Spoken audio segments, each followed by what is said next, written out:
भगवान श्री सुखदेव जी परीक्षित जी को सुना रहे कि हम तुम्हारे पूर्वजों की जो महान महिम भगवान के परम प्रेमी भक्त हुए उनकी गाथा सुनाते हैं। कल प्रसंग सुना पांडव महाराज द्रुपद के यहां स्वयंवर में मत्स्यवेद करके द्रौपदी को प्राप्त किया। तो बड़े बड़े जो महारथी थे इन लोगों ने विचार किया कि आखिरकार ब्राह्मण ही तो हैं ये, उनको पता नहीं चला था कि पांडुपुत्र पांडव हैं, ब्राह्मण ही तो हैं, इनको मिल करके घेरो और परास्त करो, त्रिभुवन सुंदरी द्रौपदी को जीत लो। तो कुछ विद्वान जो राजा थे उन्होंने कहा वहां तो बहादुरी नहीं चली थी मत्स्यवेद में, और जब मत्स्यवेद कर दिया और द्रौपदी को प्राप्त कर लिया तो अब छीनने का उद्योग करते, तुम्हारी बुद्धि मारी गई। जो धर्मात्मा राजा थे वो बिना लड़े चले गए, लेकिन ये कौरव पक्ष दुर्योधन द्रौपदी की सुंदरता को देख करके आकर्षित हो गया था, बावरा हो गया था, लेकिन मत्स्यवेद से तो प्राप्त नहीं कर पाए। तो कर्ण आदि से प्रार्थना की। बड़े बड़े वीर इसके साथ थे, पांडवों पर चढ़ाई कर दी। 5 पांडव, भीम ने और कोई अस्त्र की जरूरत नहीं थी, पेड़ उखाड़ा, मार मार करके सबको भगाया। कर्ण अर्जुन के तीखे बाणों से विह्वल होकर भाग चला। जब सब भाग चले तब दिमाग गया कि हो ना हो पांडव जीवित हो और ये पांडव ही हूं। दुर्योधन ने कहा मैं सत्य कहता हूं इतना बलशाली केवल भीम ही हो सकता है, दूसरा कोई नहीं। कर्ण ने कहा मुझे त्रिभुवन में कोई अगर परास्त कर सकता है तो केवल अर्जुन, ये पांडव ही हैं। बड़े छिन्न भिन्न अंग सब हस्तिनापुर पहुंचे। जब ये चर्चा सुनी तो भीष्म जी ने और महाराज विदुर जी धृतराष्ट्र को बोले कि जानते हो पांडव बलवान है, वैर करना उचित नहीं, सम्मान पूर्वक बधु और पांडवों को और कुंती को हस्तिनापुर बुलाया जाए। सम्मति हुई। पूरे राज वैभव के साथ द्रुपद नरेश के यहां श्री द्रौपदी जी और पांडवों को कुंती जी को सम्मान पूर्वक हस्तिनापुर लाया गया। द्रौपदी के सौंदर्य को देखकर कोई भी कौरव संतुष्ट नहीं था, जलन थी कि भारी बलवशाली पांडव और ऐसी त्रिभुवन सुंदरी उनको पत्नी मिली। जब ये गांधारी की दासियों ने गांधारी को बताया कि अगर महल में कुलवधू ज्यादा दिन तक रही तो उपद्रव छा जाएगा, आपके पुत्र संतुष्ट हैं। गांधारी जी ने धृतराष्ट्र जी को प्रेरित किया कोई उपाय करो। धृतराष्ट्र जी ने विदुर जी और भीष्म जी की सहमति से युधिष्ठिर जी से कहा कि इंद्रप्रस्थ नाम का हमारा स्थान है, हमें लगता है कि तुम सबको वहीं शोभा बढ़ानी चाहिए। तुम सब जवान हो, कौरव भी जवान हो रहे, कौरव की भी अपनी लालसा है, कहीं ऐसा ना हो कि तुम्हारे में बैर हो जाए बेटा, इसलिए इंद्रप्रस्थ। इंद्रप्रस्थ खंडहर था, शोभा शून्य स्थान। लेकिन जिस समय भगवान के महाभागवत पांचों पांडव पहुंचे तो अर्जुन अपने बल विक्रम से त्रिभुवन को पराजित करने की सामर्थ्य रखने वाले हैं। इस मृत्यु लोक को क्या भगवान नर नारायण के अवतार हैं, कोई साधारण थोड़ी है। अर्जुन जी ने अकेले गांडीव के बल से इंद्रप्रस्थ को हस्तिनापुर से भी सुंदर सजा दिया, जीत जीत करके राजाओं का वैभव। और फिर भगवान पधारे तो राजसूय यज्ञ का विधान बना। राजसूय यज्ञ जो पूरे राजाओं पर विजय प्राप्त करके उनसे कर ले सके वही कर सकता। अर्जुन अकेले गांडीव के बल से सबको परास्त करके सब राजाओं को। मायासुर बहुत प्रभावित था, तो उसने राजसूय यज्ञ में एक ऐसी सभा रची थी जहां जल था वहां बिल्कुल थल नजर आता, पृथ्वी, जहां पृथ्वी थी वहां बिल्कुल निर्मल जल नजर आता। राजसूय यज्ञ हुई, कौरव भी आए, इतना खजाना इकट्ठा हुआ कर रूप में, दुर्योधन देखकर जल गया। ऐसा वैभव जो देवराज इंद्र का जैसे वैभव, त्रिभुवनपति। अब एक दिन उस सभा में सब बैठे हुए थे, ऊपर से द्रौपदी जी अपनी दासियों के साथ, तो ये दुर्योधन अपने भाइयों के साथ चला, तो देखा कि जल है, तो धोती समेट ली, तो सब हंस पड़े क्योंकि वहां थल था, एक बूंद पानी नहीं। आगे देखा पृथ्वी, तो धोती छोड़ दी, अब पानी में झम से गिर पड़ा। यद्यपि लोगों की कहावत में ऐसा है, क्या महाभारत में ऐसा हमने नहीं पढ़ा कि अंधे के अंधा होता है, ऐसा बोलने के कारण दुर्योधन को क्रोध आया, ऐसा नहीं, महाभारत में नहीं पढ़ा, कहावतों में ऐसा कहा जाता है।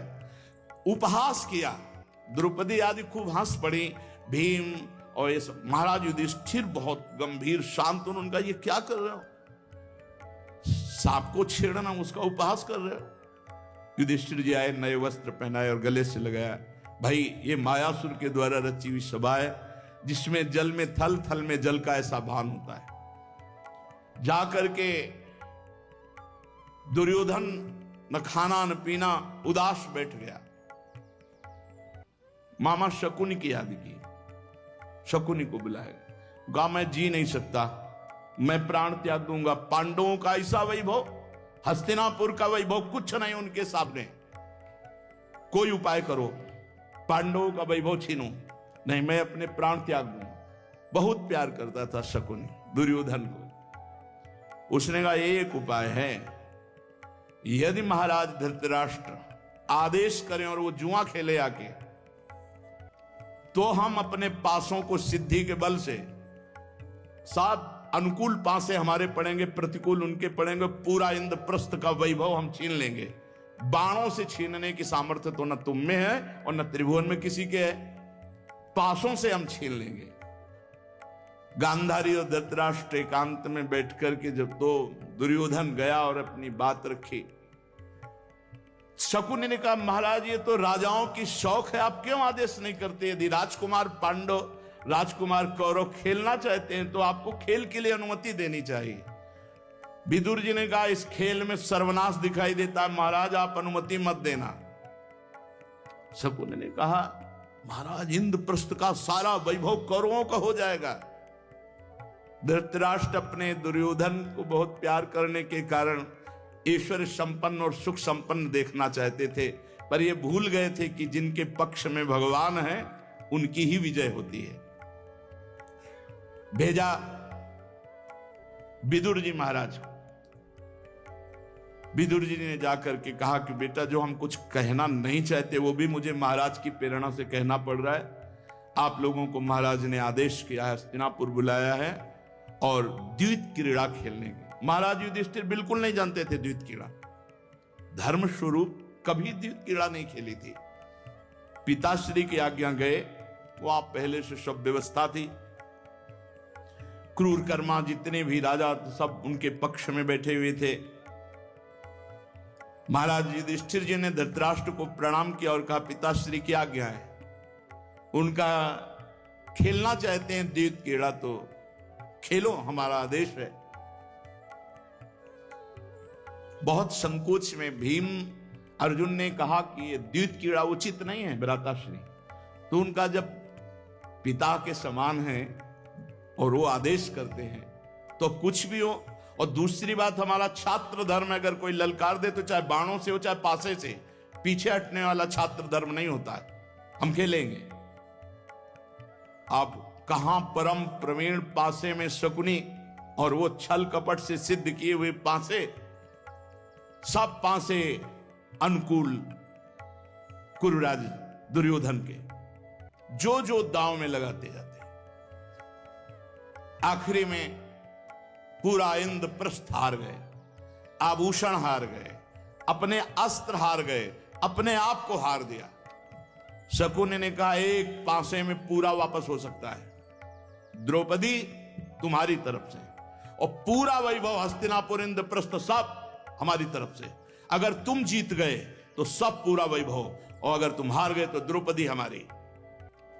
बुद्धि काम नहीं करती, जुआरी को लगता है शायद ये दांव रख दिया, शकुनी के सिद्ध पासे हार गए।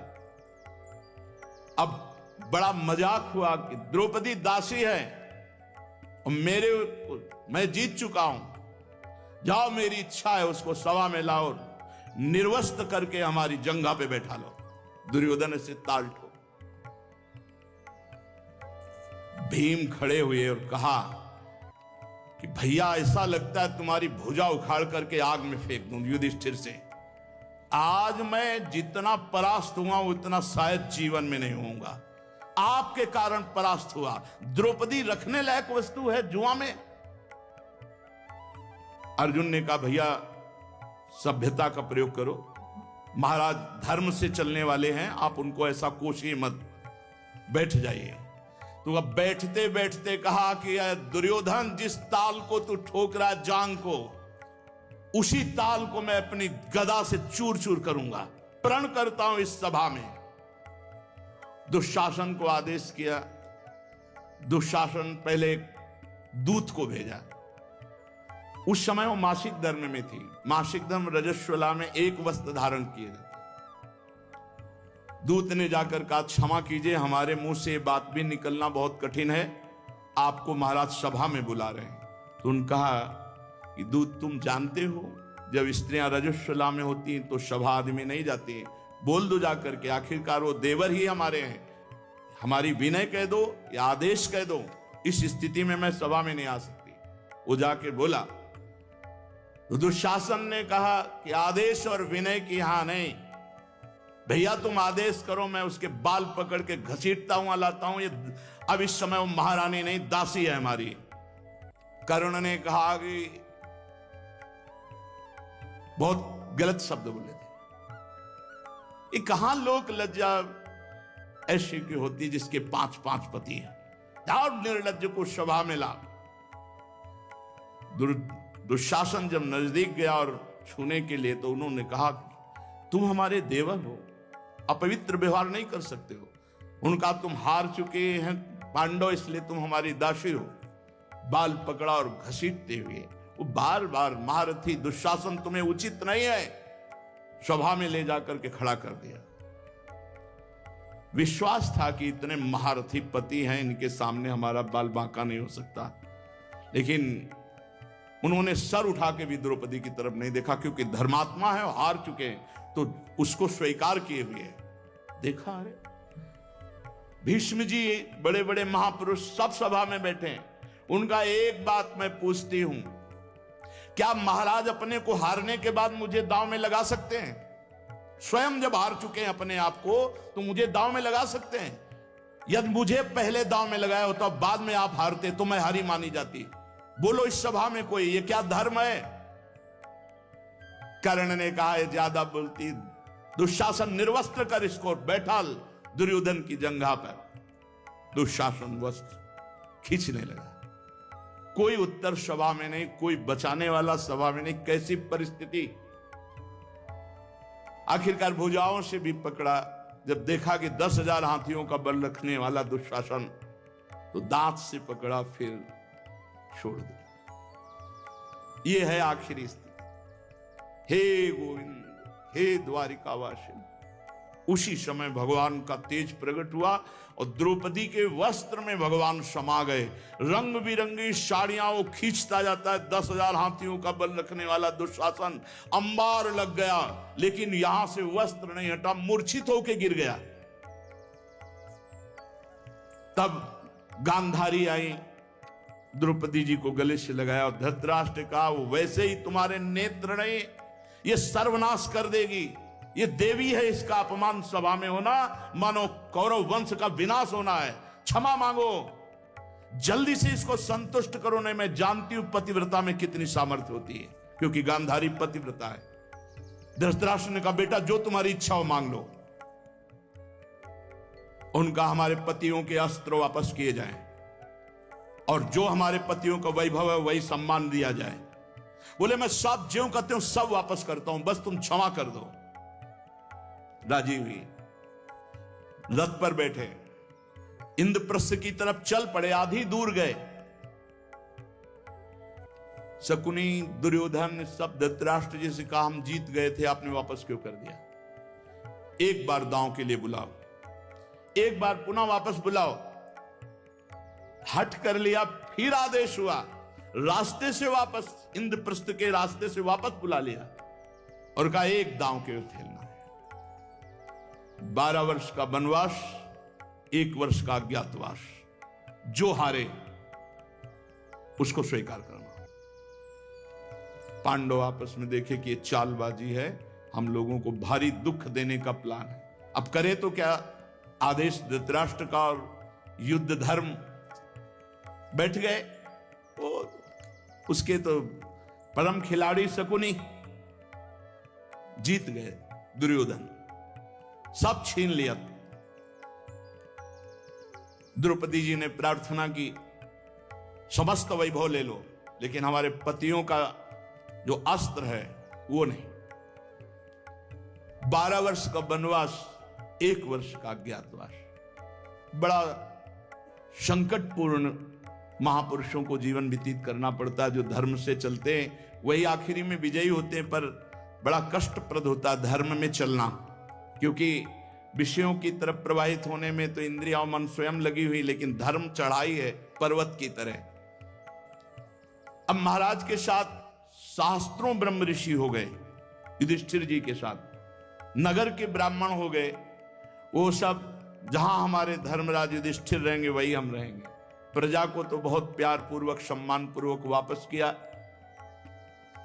आप हृदय में भगवान का ध्यान करते हुए आगे बढ़े। बहुत से ब्रह्म ऋषि साथ थे, द्रौपदी, 5 पांडव, माता कुंती को विदुर जी के